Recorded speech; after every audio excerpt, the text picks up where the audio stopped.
Hello नमस्कार बच्चों, स्वागत है आप सभी लोगों का स्कूल शिक्षा के एप्लीकेशन पर।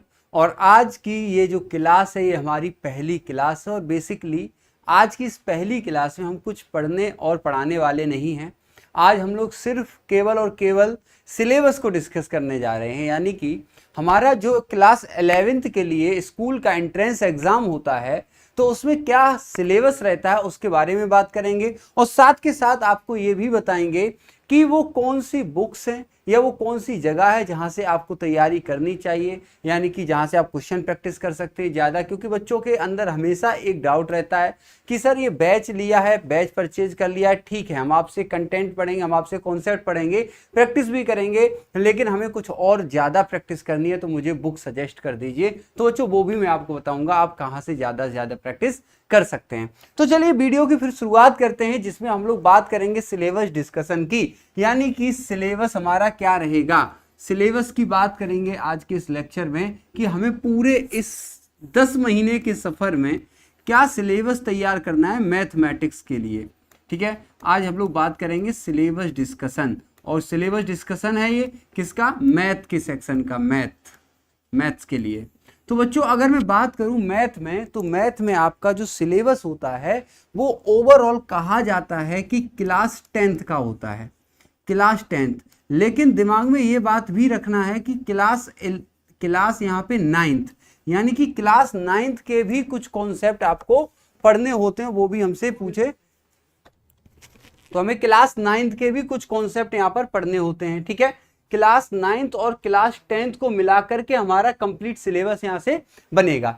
तो चलिए अब एक एक करके हम लोग बात करते हैं कि कौन सा टॉपिक है जो हमें पढ़ना है, क्लास 9th का हो या क्लास 10th का हो, हमें हमारे एंट्रेंस एग्जाम के लिए क्या पढ़ना है। एक एक करके मैं आपको बताऊंगा कि वो कौन से टॉपिक है जिन पर हमें कमांड करनी है, और साथ ही साथ ये भी बताऊंगा कि कौन सा टॉपिक ज्यादा इंपॉर्टेंट है और जहां से ज्यादा क्वेश्चन आते हों। तो बच्चों देखिए, सबसे पहला जो आपका टॉपिक होता है रियल नंबर्स। रियल नंबर्स यानी कि वास्तविक संख्याएं।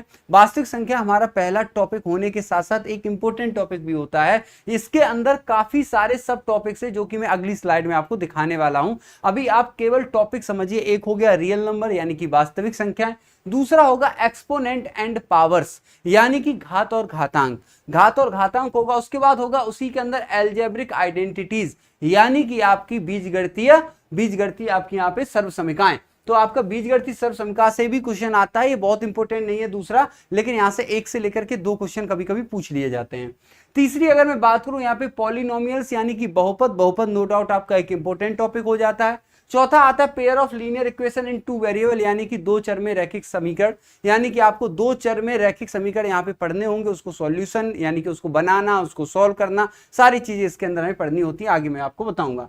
फिर आता है क्वाड्रेटिक इक्वेशन यानी कि द्विघात समीकरण, और द्विघात समीकरण हमारा इंपॉर्टेंट टॉपिक में भी आता है, क्योंकि यहां से आपके एग्जाम में क्वेश्चन पूछे जाने हैं, यानी 1 से लेकर के 2 क्वेश्चन इस एक टॉपिक से पूछा जाता है, क्वाड्रेटिक इक्वेशन यानी कि द्विघात समीकरण। चलिए आगे बात करते हैं। अगला होता है आपका अरिथमेटिक प्रोग्रेशन यानी कि एपी जिसको बोलते हैं, हिंदी में बोले तो समानांतर श्रेणी, यानी कि यहां से आपका 2 क्वेश्चन ना आए ऐसा हो नहीं सकता। आप किसी भी वर्ष का एंट्रेंस एग्जाम का पीवाईक्यू अगर सॉल्व करेंगे या देखेंगे तो आप पाएंगे कि एपी से आपका 1 2 3 क्वेश्चन आता ही आता, on an average 2 question compulsory हो जाता है। अगर बात करूं अगला कोऑर्डिनेट ज्योमेट्री यानी कि आपकी निर्देशांक ज्यामिति के अंदर आपके 2-3 सब टॉपिक होते हैं जिनसे रिलेटेड कभी कभी एक क्वेश्चन आ जाता है, और जो क्वेश्चन आता है बहुत बेसिक सा अभी तक आया है, बहुत हार्ड नहीं आता है। ठीक है, अगला आता है लाइन एंड एंगल यानी कि रेखा और कोण। रेखा और कोण आपका इंपॉर्टेंट टॉपिक होता है क्योंकि ये ज्योमेट्री की शुरुआत करता है, यानी कि इससे हम ज्योमेट्री सीखते हैं। रेखाओं को पढ़ते फिर कोण पढ़ते, फिर कोणों के प्रकार, रेखाओं के प्रकार, दोनों के बीच संबंध, ये सारी चीजें पढ़ेंगे तब जाकर के हम आगे के नए टॉपिक पढ़ पाएंगे, जैसे कि आपका ट्रेंगल्स के अंदर आप लोगों ने पढ़ा होगा, क्लास 9th में हम लोग पढ़ते हैं कॉन्ग्रुएंसी यानी सर्वांग समता, और क्लास 10th में हम लोग पढ़ते हैं सिमिलैरिटी यानी कि समरूपता। हमें दोनों ही यहाँ पे पढ़ने होते हैं। मैंने आपको बोला भी था हमारा जो सिलेबस है वो 10th के साथ साथ क्लास 9th का भी होता है, एग्जाम में क्लास 9th का भी पूछा जाता है। ठीक है, चलिए अगला आता है क्वाड्रिलेटरल्स यानी कि आपका चतुर्भुज में आप जानते हैं कि हमें टाइप ऑफ क्वाड्रिलेटरल ये सारी चीजें पढ़नी होती है। अभी आपको डिटेल में बताऊंगा, एक एक अभी टॉपिक बता रहा हूं, इसके अंदर के सब टॉपिक भी बताऊंगा और बिल्कुल हूबहू वैसे ही बताऊंगा जैसे मैं पढ़ाऊंगा। यानी कि जो फॉर्मेट में मैं आपको पढ़ाऊंगा, जो टॉपिक उसके अंदर जैसे जैसे सब टॉपिक पढ़ाने वाला हूं वो सारे आपको अभी बताऊंगा। और आपको करना क्या होगा, सिर्फ जब आप अपना कॉपी बनाएंगे, आप जरूर कॉपी तो बनाएंगे ही, अगर मैथ पढ़ेंगे तो आपके पास रफ कॉपी कहो या फेयर कॉपी कहो, जो भी कहो एक कॉपी जरूर होगी। तो उसकी शुरुआत में अपना सिलेबस नोट डाउन कर लीजिएगा, अच्छे गंदे जैसे राइटिंग में चाहो कर लीजिएगा। सिलेबस जो होता है वो हमारी गाइडलाइन होती है। गाइडलाइन का मतलब क्या है कि ट्रैक लाइन समझिए, यानी कि हमें ट्रैक करेंगे। हम जब भी पढ़ेंगे तो सिलेबस के हिसाब से पढ़ेंगे, और जो पढ़ लेंगे सिलेबस पे टिक कर देंगे कि ये हो चुका है, ये तैयार हो गया, इसके हमने क्वेश्चन प्रैक्टिस कर ली, सब कुछ कर लिया। तो जब हमारे पास एक सिलेबस रहेगा तो ऑटोमेटिक हमारी तैयारी में 4 चांद लग जाएंगे। ठीक है, अगली बात करें यहाँ पे introduction to trigonometry, most important topic, यानी कि आपकी त्रिकोणमिति। त्रिकोणमिति वही है जिसमें आप लोग ट्रिग्नोमेट्रिक रेशियो पढ़ते हैं, यानी कि sine theta, cos theta, tan theta, cot sec, cosec, ये सारी चीजें। आइडेंटिटीज पढ़ते हैं यहाँ पे, sine square theta plus cos square theta equal to 1, sec square theta minus tan square theta equal to 1, cosec square theta minus cot square theta equal to 1। ये identity आप majorly 3 पढ़ते हैं, लेकिन इसके अंदर भी कई सारी आइडेंटिटी और नई फॉर्म हो जाती हैं। फिर उसके अंदर आपके सम एप्लीकेशन ऑफ ट्रिग्नोमेट्री, जिसमें लिखा जरूर है सम एप्लीकेशन, एक ही एप्लीकेशन होता है, हाइट एंड डिस्टेंस, ऊंचाई और दूरी, तो हमें इसके अंदर ऊंचाई और दूरी भी पढ़ना है। ठीक है, फिर उसके बाद आता है सर्कल्स, यानी कि आपका वृत्त। वृत्त के अंदर क्या पढ़ना होता है, area of sector, area of segment, class 10th वाला। फिर क्लास 9th में चले आएंगे जहां पे आप कॉर्ड, कॉर्ड का मतलब आप जानते हैं, कॉर्ड का मतलब होता है आपका जीवा, और आर्क, आर्क का मतलब होता है चाप, यानी कि कॉर्ड और आर्क से मिलाकर के जो एंगल के रूल होते थे कि केंद्र पे बना कोण परिधि पे बने कोण का 2 गुना होता है, ये सारी चीजें हमें सर्कल के अंदर पढ़नी है। यानी 9th और 10th दोनों का सर्कल मिला करके हमारा कंप्लीट सर्कल बनता है। ठीक है, वृत्त कंप्लीट जो सिलेबस है वृत्त का वो 9th और 10th को मिला करके बनेगा। उसके बाद बात करूं surface area and volume. Surface area and volume यानी कि आपका पृष्ठीय क्षेत्रफल और आयतन, और इसके अंदर आप सभी लोग जानते होंगे क्यूब, क्यूबॉइड, सिलेंडर, कोन, स्फीयर, हेमी स्फीयर और फ्रस्टम ऑफ कोन, यानी कि आपको सबसे पहले घन, घनाभ, बेलन, शंकु, और आपका स्फीयर, स्फीयर का मतलब गोला, हेमी स्फीयर अर्धगोला, और फ्रस्टम ऑफ कोन को हम लोग फ्रस्टम ऑफ कोन ही कह देंगे या कह दो बाल्टी। हमें ये सारी चीज इसके अंदर पढ़नी होती है। इसके हमें सरफेस एरिया के फॉर्मूले और आपका वॉल्यूम के फार्मूले, यानी कि सारे के सारे हमें यहाँ पे याद करने होंगे। अगला आता है स्टैटिस्टिक। स्टैटिस्टिक का मतलब होता है आपका सांख्यिकी। सांख्यिकी में आपको मेजरली मीन, मीडियन, मॉड पढ़ना है, और फिर मीन, मीडियन, मॉड में भी आप लोगों ने पढ़ा होगा एज्यूम्ड मीन मेथड, मीन को निकालने का, यानी कि आपको मानना पड़ता था। वो सारी चीजें हमें यहाँ पे पढ़नी होंगी, और यहाँ से 1 से लेकर 2 क्वेश्चन आता है तीनों से मिला करके। और इसमें एक और होता है relation between mean, median, mod, वो भी आपको कभी कभी डायरेक्टली पूछा गया है। ठीक है, अगला और लास्ट आता है प्रोबेबिलिटी, यानी प्रायिकता। प्रायिकता में बेसिकली अगर हम हमारे सिलेबस की बात करें तो 9th में भी प्रोबेबिलिटी होती है और 10th में भी होती है छोटी छोटी, लेकिन दोनों को मिलाकर बात करें तो हम लोग को कौन कौन से कॉन्सेप्ट पढ़ने होते हैं इसमें, केवल और केवल कॉइन, उसके बाद डाइस, उसके बाद आपको कार्ड्स, हद से हद कार्ड्स तक जाती है बात। तो ये हमारा था अभी ब्रीफ सिलेबस डिस्कशन। अब हम लोग इसको डिटेल में देखते हैं, जिसको आपको कॉपी पर भी नोट करना होगा। ठीक है, चलिए देखिए ध्यान से। अगर मैं बात करूं रियल नंबर्स की, तो हम लोग को अबाउट नंबर यानी कि संख्याओं के बारे में पढ़ना है। आपको नेचुरल नंबर, इंटीजर, जो भी नंबर्स होते हैं वो पढ़ने हैं, उनके नोटेशन यानी कि किससे रिप्रेजेंट करते हैं, ये कहां से कहां तक होते हैं। जैसे आप जानते हैं कि प्राकृतिक संख्या 1 2 3 4 5 6 अनंत तक चली जाती हैं, इसी तरीके से हमें नंबर्स के बारे में पढ़ना है। फिर उसके बाद हमें पढ़ना है डेसिमल रिप्रेजेंटेशन। डेसिमल रिप्रेजेंटेशन किसका पढ़ना होता है, केवल और केवल रेशनल और इरेशनल नंबर, यानी परमेय और अपरमेय संख्याओं का हमें डेसिमल रिप्रेजेंटेशन पढ़ना होता है। फिर हम लोग को पढ़ना होगा properties of rational and irrational number, यानी कि आपकी परमेय और अपरमेय संख्याओं के गुण भी हमें पढ़ने होते हैं। उसके बाद हम लोग पढ़ेंगे डिविजिबिलिटी यानी कि विभाज्यता का नियम।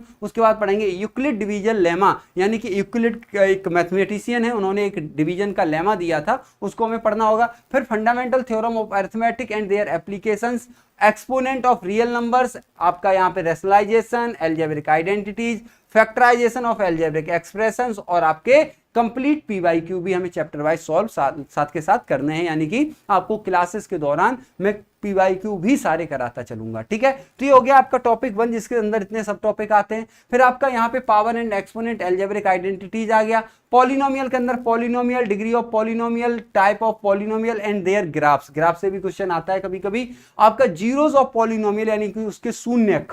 उसके बाद वैल्यू ऑफ पॉलिनोमियल यानी कि बहुपद का मान। उसके बाद आपका रिमाइंडर थ्योरम यानी कि आपका शेषफल प्रमेय होता है। फिर आपका फैक्टर थ्योरम, गुणनखंड प्रमेय होता है। फिर उसके बाद relation between the zeros and the coefficient, यानी कि कि जीरो जो आपके शून्यक होते हैं और आपकी क्वाड्रेटिक इक्वेशन में पॉलिनोमियल जैसे ax² + bx + c में abc जो होते हैं उनके बीच में एक रिलेशन होता है कि उनका जो सम होता है वो -b/a होता है और जो उनका प्रोडक्ट होता है वो c/a होता है। ऐसे ही आपका क्यूबिक में हो जाता है। तो ये सारी चीजें हमें इसके अंदर पढ़नी है। फिर उसके बाद सबसे आखिरी में हमें इसमें पढ़ना होगा डिवीजन एल्गोरिदम ऑफ पॉलिनोमियल, यानी कि पॉलिनोमियल का डिवीजन समझना होगा, उसकी एक एल्गोरिदम होती है, उसको हमें समझना होगा। ठीक है, चलिए आगे बढ़ते हैं। Pair of linear equation in two variable, यानी कि दो चरों में आपकी रेखिक समीकरण के बारे में हमें पढ़ना होगा, जिसमें हमें क्या पढ़ना होगा कि सबसे पहले क्या होते हैं, फिर उनके सॉल्यूशन का मीनिंग क्या है, फिर उसके बाद हम लोग बात करेंगे उसका ग्राफिकल सॉल्यूशन क्या होता है, फिर उसके बाद हम लोग बात करेंगे कि कोई भी दो पेयर, यानी पेयर का मतलब होता है दो इक्वेशन, यानी दो समीकरण का जो सॉल्यूशन है वो मिलेगा कि नहीं मिलेगा।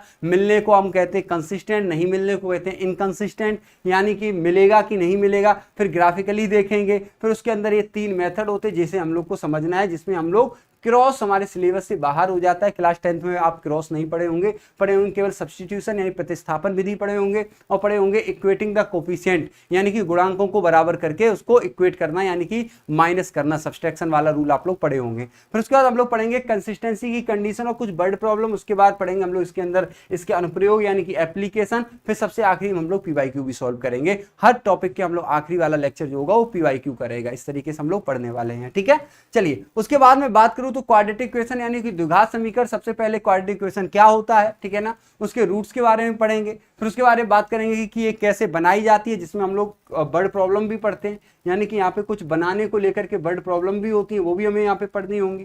फिर हम लोग पढ़ेंगे सॉल्यूशन क्या होता है, फैक्टराइजेशन। आपका यहाँ पे जो सॉल्यूशन होता है वो तीन विधियों से होता है, factorisation method, completing the square method, using quadratic formula यानी श्रीधराचार्य रूल। यानी कि यहाँ पे हम लोग तीन मेथड से इसको सॉल्व करते हैं। जनरली हम लोग एक ही से करेंगे, वो होगा धराचार्य रूल। ठीक है, उसके बाद बात करूँ नेचर ऑफ रूट, एक इंपॉर्टेंट इसका एक सब टॉपिक होता है नेचर ऑफ रूट। फिर उसके अंदर हमें इसके एप्लीकेशन यानी कि वही वर्ड प्रॉब्लम वाले एप्लीकेशन, और फिर उसके बाद हम लोग पढ़ेंगे इसके PYQ। ठीक है, उसके बाद अगर मैं बात करूं यहाँ पे कोऑर्डिनेट ज्योमेट्री यानी निर्देशांक ज्यामिति, Cartesian plane, quadrant, Cartesian plane जो पॉइंट होते हैं वो क्या होते हैं। उसके बाद कन्वेंशन ऑफ साइन यानी कि किस क्वाड्रेंट में क्या साइन रहता है पेयर का। उसके बाद प्लॉटिंग अ पॉइंट को कोऑर्डिनेट सिस्टम में प्लॉट करना कि ये कौन से वाले क्वाड्रेंट में होगा, फर्स्ट में, सेकंड में, थर्ड में या फोर्थ में। ठीक है, उसके बाद हम लोग इसके अंदर पढ़ेंगे distance between 2 point, section formula और एरिया ऑफ ट्रायंगल। ठीक है, ये हो गया आपका coordinate geometry. Line and angle आएगा जिसमें बेसिक डेफिनेशन, लाइन, एंगल, फिर उसके बाद रिलेशन उनके बीच के मैंने आपको बताया भी था। फिर उसके बाद हम लोग ट्रांसवर्सल लाइन वाला कॉन्सेप्ट पढ़ेंगे यानी तिर्यक रेखा वाला कॉन्सेप्ट भी इसके अंदर पढ़ेंगे। फिर पॉलीगन यानी कि बहुभुज, जिसका मैंने डेमो अपलोड करवाया है। उसके बाद ट्रायंगल एंड इट्स एंगल यानी कि त्रिभुज और उसके कोण के बारे में पढ़ेंगे। उसके एरिया, पेरीमीटर के बारे में पढ़ेंगे, यानी त्रिभुज का हम लोग क्षेत्रफल और परिमाप भी यही पढ़ेंगे। और सबसे लास्ट एरिया का एक फॉर्मूला होता है, क्लास 9th में होता है हेरोन्स फार्मूला, उसके बारे में हम लोग बात करेंगे। ठीक है, उसके बाद अगर मैं आगे बात करूं तो ट्रायंगल फिर से हम लोग पढ़ेंगे, जिसमें हम लोग पढ़ेंगे कॉन्ग्रुएंसी यानी सर्वांग समता और सिमिलरिटी यानी कि समरूपता। ये इसके दो सब टॉपिक होते हैं, एक क्वेश्चन आता ही आता है दोनों में से मिला करके। ठीक है, अगले अगर बात करें यहाँ पे क्वाड्रिलेटरल यानी कि चतुर्भुज, चतुर्भुज के अंदर हम लोग उसकी एंगल सम प्रॉपर्टी पढ़ेंगे। फिर उसके बाद हम लोग उसके टाइप पढ़ेंगे, जैसे आप जानते हैं स्क्वायर, रेक्टेंगल, पैरेललोग्राम, ये सारे इसके टाइप में आ जाते हैं, रोम्बस और आपका ट्रेपेजियम। और फिर उसके बाद हम लोग उसका एरिया के बारे में पढ़ेंगे ना, सारे जितने भी क्वाड्रिलेटरल होते हैं सबका एरिया, और एरिया हमारे एग्जाम में आता है। ठीक है, उसके बाद अगर मैं बात करूं आगे बढ़ता हूं तो हम लोग मोस्ट इंपोर्टेंट टॉपिक जो है ट्रिग्नोमेट्री यानी त्रिकोणमिति। त्रिकोणमिति में हम लोग सबसे पहले रेशियो यानी अनुपात पढ़ेंगे, फिर उसको आइडेंटिटी यानी सर्वसमीका, फिर उसके बाद उसके एप्लीकेशन हम लोग जानते हैं height and distance. Height and distance को मेजरली मैं जो पढ़ाता हूं वो दो खंड में पढ़ाता हूं, दो पार्ट में पढ़ाता हूं। एक लेवल 1 के क्वेश्चन कराता हूं पहले, जो इजी क्वेश्चन होते हैं। फिर उसके बाद आते हैं लेवल 2 के क्वेश्चन, यानी कि जो थोड़े से मॉडरेट क्वेश्चन होते हैं, अच्छे लेवल के क्वेश्चन होते हैं। तो हम लोग इसमें 2 लेक्चर या 3 लेक्चर लगाएंगे। ठीक है, चलिए आगे बढ़ते हैं। आगे आता है सर्कल यानी कि वृत्त। वृत्त में बेसिक डेफिनेशन, कॉर्ड और आर्क के ऊपर कुछ रिजल्ट, उसके ऊपर कुछ थ्योरम्स, उसके ऊपर फिर आपको एरिया रिलेटेड टू सर्कल भी पढ़ना है, जिससे आप area of sector, area of segment पढ़ते हैं, जो कि आप लोगों ने क्लास 10th में पढ़ा होगा। ठीक है, चलिए आप क्लास 10th में है तो अभी आप पढ़ेंगे। ठीक है, चलिए आगे बढ़ते हैं। सरफेस एरिया एंड वॉल्यूम मैंने अभी बताया था, घन, घनाभ, सिलेंडर, कोन, स्फीयर, हेमिस्फीयर। और फिर उसके बाद एक केस होता है रिकास्ट, यानी कि 2, 3, 4 बॉडी को मिलाकर के मेल्ट करके फिर से नई बॉडी बनाना, इसको बोलते हैं रिकास्ट या फिर मेल्टिंग क्वेश्चन। ठीक है ना, इसको हम लोग करेंगे। स्टैटिस्टिक में आपको बताया था मीन, मीडियन, मॉड पढ़ेंगे, यानी माध्य, माध्यिका और बहुलक। उसके बाद अगर बात करूं यहाँ पर प्रोबेबिलिटी में कॉइन और डाइस रिलेटेड कॉन्सेप्ट होता है और कार्ड्स का कॉन्सेप्ट होता है, यानी कि ताश ग्लास की गड्डी का कॉन्सेप्ट होता है, यही प्रोबेबिलिटी से यहाँ से क्वेश्चन आता है, ठीक है ना। और यहाँ पे अगर मैं और एक और पॉइंट लिखना चाहूँ तो नंबर्स का भी क्वेश्चन आता है, यानी कि 1 से लेके 100 तक में 3 से डिवाइड होने वाली संख्या चुनेंगे तो वो 3 से डिवाइड वाली होगी, उसकी प्रोबेबिलिटी क्या है, यानी कि नंबर रिलेटेड क्वेश्चन भी यहाँ से हमारे एग्जाम में पूछे जाते हैं। तो ये था बेटा आज का सिलेबस, और आज का जो पहला क्लास था वो बेसिकली सिलेबस का डिस्कशन क्लास था, जो कि मैंने आते ही आप लोगों को बताया था। आप लोग को करना क्या होगा, सिंपली आप लोगों को जो मैंने यहाँ पे डिटेल्ड वाला सिलेबस बताया है, इसको आप भी अपनी कॉपी के फर्स्ट सेकंड पेज पर डिटेल्ड में लिख लेना। अब जो हमारी अगली क्लास होगी उसमें हम लोग नंबर सिस्टम यानी कि रियल नंबर पढ़ेंगे। रियल नंबर की क्लास जब तक होगी, आपके पास 2-3 दिन का समय है अभी, तो इसको नोट करके रखिएगा कि सिलेबस, और उसी अकॉर्डिंग आपको भी तैयारी करानी है, ठीक है। अगर आप मेहनत से पढ़ेंगे, अगर आपके अंदर जुनून होगा तो नो डाउट आपका सिलेक्शन होगा। लेकिन अगर आपके ही अंदर जुनून नहीं होगा, आप ही ने नहीं अभी तक ठान पाया है कि हमें सिलेक्शन चाहिए, तो फिर कोई सिलेक्शन, कोई दुनिया की ताकत करा भी नहीं पाएगी। अगर आपके अंदर सिर्फ जुनून है, आपको आता नहीं आता वो सब बात की बात है, आपको नहीं आता है तब भी मैं खड़ा हूं, आता है तो उसको और अच्छा करने के लिए मैं खड़ा हूं, लेकिन जुनून चाहिए आपके अंदर, वो जोश चाहिए। अगर मैं यहां से कहूं कि इतना क्वेश्चन घर पे होमवर्क में करना है, तो आपके अंदर वो जोश होना चाहिए कि घर पे जाएंगे, यानी घर पे जाने का मतलब ऑनलाइन क्लासेस है, तो बाद में हम इसको सॉल्व करेंगे।